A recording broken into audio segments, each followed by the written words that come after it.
In questo album degli Articolo 31, uscito nel 1996, c'è una canzone che contiene 35 profezie sull'anno 2030. 70 punti totali e alla fine scopriremo se J-Ax è stato veramente profetico. E iniziamo con... Processati e condannati a riprogrammazione neuronica. Per fortuna, non esiste ancora. 0 punti. Il mio pizzetto è grigio ed i capelli sono senza. 2 punti. E Ambra è il primo presidente donna. C'è un presidente donna per la prima volta, ma non è Ambra. 1 punto. Il cielo quasi non si vede più. L'aria che si respira in Italia in realtà è migliorata rispetto al 1996. 0 punti. Si esce con la maschera antigas. Per un bel po' siamo usciti tutti con una mascherina, ma non per i gas. 1 punto. Sull'autobus c'è la business class. Esistono autobus con la business class, ma ce ne sono ancora pochi, quindi 1 punto. E per entrare in chiesa ci vuole il pass. 0 punti. Ormai si parla solo tramite internet. Oggi si parla quasi solo online, quindi livello Nostradamus Pro Max.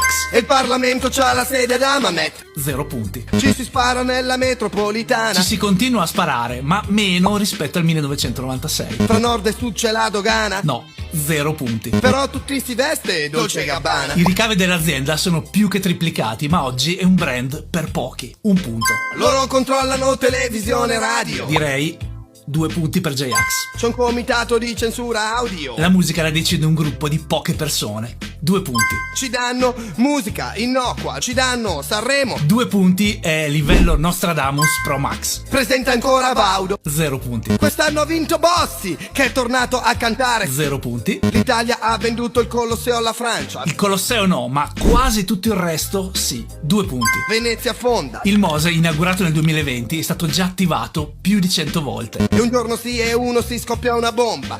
2 punti. E siamo senza aria. 0 punti. Ma odio ce ne abbiamo in abbondanza. 2 punti. Adesso ognuno è chiuso nella propria stanza. Qualcuno letteralmente non ne esce mai. 2 punti. L'intolleranza danza. 2 punti. Qui chi pensa è minoranza. Le prestazioni cognitive della popolazione sono in calo costante dal 1995. 2 punti. L'indifferenza è una virtù. 2 punti. I cybernazi fanno uno show in TV. 2 punti e carta Nostradamus Pro Max. I liberatori picchiano barboni in nome di Gesù. 2 punti. L'inno nazionale suona tipo marcia funebre. A me suona sempre bene. 0 punti. Il sesso virtuale è più salubre. 2 punti. Un virus che si prende tramite il sudore. 2 punti. È un esperimento bellico sfuggito. Possibile. 1 punto. Nessuno fa l'amore. 2 punti. E io sono fuori legge in quanto di questo parlo. 2 punti. 2 punti e carta Nostradamus Pro Max. Quindi J-Ax ha ottenuto 43 punti su 70 con un'accuratezza superiore al 50%.